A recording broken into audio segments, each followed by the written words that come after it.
एक बच्चे का बड़ा महत्वपूर्ण प्रश्न है भाई, और इसी समय इसको उत्तर मिल जाना बहुत आवश्यक है।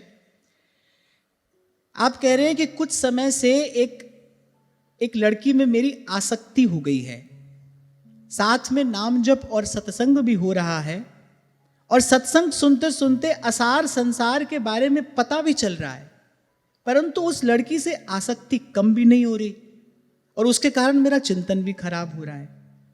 ऐसे में मैं विनम्रता पूर्वक आपसे प्रार्थना करता हूं, आप मेरा मार्गदर्शन करें, क्योंकि मैं भीतर से बहुत दुर्बल हो गया हूं। आपको बिल्कुल भी दुर्बल होने की आवश्यकता नहीं है। ये आपका प्रश्न मैंने उठाया ही इसलिए कि आपने पहला वाक्य ये कहा कि मेरी उस लड़की में आसक्ति हो गई है। अगर आप ये कहते ना मुझे एक लड़की से प्रेम हो गया है, तो फिर ये कुछ नहीं था, फिर ये कूड़ा कचड़ा था, फिर उसको उठाकर मैं सत्संग में नहीं लाता। आपने कहा मेरी आसक्ति हो गई है। आप अपने संबंध के स्वरूप को देख पा रहे हैं, समझ पा रहे हैं, और ये क्या है? ये सत्संग की ही कृपा है। सत्संग की कृपा से आपकी अवस्था का एक बालक ये समझ पा रहा है कि प्रेम क्या है और आसक्ति क्या है। आपने कहा आसक्ति हो गई है, साथ साथ में नाम जप और सत्संग भी हो रहा है, पर आसक्ति कम नहीं हो रही है और उसके कारण मेरा चिंतन खराब हो रहा है। आपका चिंतन खराब हो रहा है, इसका अनुभव भी एक साधक का ही हृदय कर सकता है।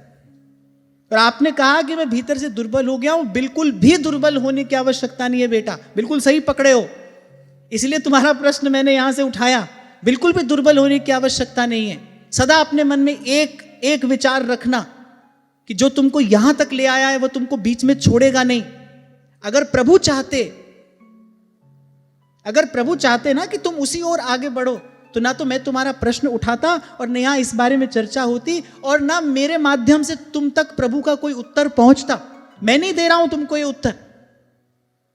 सैकड़ों प्रश्न हमारे पास में रोज आ रहे हैं, हम तो यहां से एक दो पर ही कुछ बात कर सकते हैं। आपका प्रश्न मैंने उठाया क्यों? क्योंकि आपने कहा मेरी आसक्ति हो गई है। माने आप साधक हैं, आप समझ पा रहे हैं ठीक क्या है गलत क्या है। और मैं बार बार आपसे कहता आया हूं, कई बार ऐसी स्थिति आती है साधक के जीवन में, उसे ये तो समझ आता है सही मार्ग कौन सा है, गलत मार्ग कौन सा है, लेकिन सही को चुनने की और गलत को त्यागने की शक्ति सामर्थ्य उस समय उसके पास नहीं होती है। पर ऐसी स्थिति में घबराना नहीं बेटा, यही एक वाक्य सदा स्मरण रखना। कोई है जो तुमको भीतर से सजग कर रहा है, कोई है जो तुमको भीतर से सावधान कर रहा है। अरे पढ़ ही जाते, तुम्हारी अवस्था के कितने बालक ऐसे समय में इस प्रकार के प्रपंच में द्वंद्व में पढ़ ही जाते हैं, जीवन बिगड़ ही जाता है, समय हाथ से चला ही जाता है।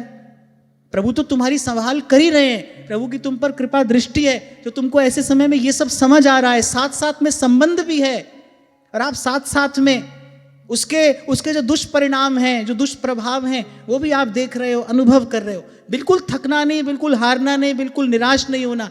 मैं सच्चे हृदय से आपके लिए प्रार्थना भी कर रहा हूं और बड़े विश्वास से आपको ये बात कह रहा हूं। अगर प्रभु की इच्छा नहीं होती कि आप इस प्रपंच से मुक्त होकर सन्मार्ग पर चले, तो ना तो आपका प्रश्न मुझ तक पहुंचता और ना उन प्रश्नों की भीड़ से ये प्रश्न उठाकर आज मैं यहाँ ये चर्चा करता।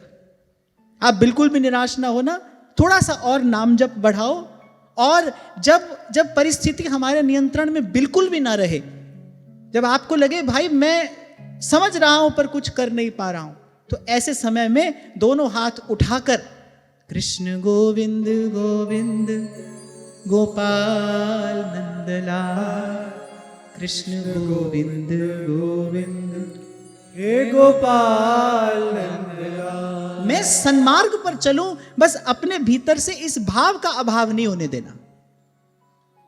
जो अनुचित हो वो मुझसे कभी ना हो, जो मुझे प्रभु से दूर ले जाए वो मुझसे कभी ना हो। इस भाव का अभाव अपने भीतर नहीं होने देना। कर पाओ न कर पाओ, अरे और कुछ नहीं कर सकते, प्रार्थना तो कर सकते हो ना। सच्चे हृदय से प्रभु से प्रार्थना करो, हे दीन दयाल दया करिए। 2 बार 4 बार 10 बार बार बार कहो प्रभु से। अरे प्रभु सदा संगी हैं और प्रभु सदा सहाई हैं। फिर यही कहते हुए प्रभु की इच्छा है कि आप निकल जाएं इस प्रपंच से, आप सन्मार्ग पर चले, तभी ये चर्चा आज यहां पर हुई, तभी ये उत्तर आप तक पहुंचा है। आपके लिए बहुत बहुत शुभकामना।